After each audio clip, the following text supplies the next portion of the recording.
오프라인 강의를 위해 사람들이 모이면 한결같이 와이파이 이드와 비밀번호를 물어봅니다. 왜 그럴까요? 컴퓨터를 사용해야 하는 경우라면 이해되지만 스마트폰만 사용할 때 와이파이가 왜 필요할까요? 일단 사람들의 뇌리엔 데이터 사용에 관한 강박감이 있는 것 같습니다. 스마트폰의 경우 데이터 관리는 필요하지만 만일 내가 데이터 무제한 플랜에 가입하고 있다면 그것마저 필요 없습니다. 그런데 데이터를 가장 많이 사용하는 경우가 어떤 때인가요? 앱으로 말하면 유튜브로 동영상을 시청할 때입니다. 동영상이란 많은 데이터가 있어야 하기에 당연한 일입니다. 그런데 강의 시간에 동영상 시청을 할 것도 아닌데 와이파이에 연결할 필요는 없습니다. 카카오톡은 데이터를 전혀 사용하지 않습니다. 통신망에 접속하는 순간만 필요한 것이고 통신망에 접속하고는 내 데이터는 전혀 사용하지 않습니다. 따라서 화상통화를 해도 내 데이터는 사용하지 않으니 걱정하지 말고 통화하십시오. 다시 돌아와 일반적인 강의라면 전혀 와이파이 연결이 필요 없는 것입니다. 오히려 강의에 적지 않은 사람이 모이고 또 그들이 같은 와이파이를 연결한다면 속도가 느려질 가능성이 더 큽니다. 컴퓨터의 경우는 와이파이에 연결해야만 사용할 수 있는 것이 많으니 당연히 와이파이에 연결하려 할 것입니다.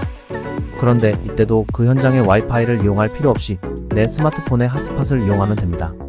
핫스팟이란 내 스마트폰이 라우터가 되어 와이파이를 사용할 수 있게 해주는 것입니다. 앞서 설명했듯이 공부 시간에 유튜브를 시청할 것도 아니라면 내 핫스팟으로 충분합니다. 오히려 그것이 더 편리합니다. 제가 늘 강조하는 구글 드라이브는 데이터를 거의 사용하지 않습니다. 구글 문서로 글을 쓴다고 가정합시다. 12 크기로 2장 정도 글을 썼다고 가정하면 500자 정도를 썼을 것입니다. 그렇다면 한글 한자에 2바이트 데이터가 소요되니 30바이트, 즉 약 3kbyte 정도의 데이터가 사용될 것입니다. 보통 사진 한 장의 크기가 3MByte 이상이니 내 글 1연계를 써야 사진 한 장도 안 되는 것입니다. 비교되시나요? 그렇다면 이메일을 보거나 쓰거나 아주 적은 데이터를 사용하는 것을 알게 되실 것입니다. 인터넷 검색도 마찬가지입니다. 네이버나 구글을 통해 하루 종일 검색한다고 해도 문자의 경우는 아주 적은 데이터가 사용됩니다. 물론 검색에서 유튜브나 동영상을 사용하는 경우는 다릅니다. 이때는 많은 데이터를 사용합니다. 핫스팟의 경우 대부분 얼마까지가 허용될까요? 미국의 통신회사별로 약간의 차이는 있지만 대략 16GB월입니다. 따라서 이것을 이용하여 오랫동안 동영상을 시청하는 것은 모자라지만 텍스트를 이용하는 것은 아주 넉넉합니다.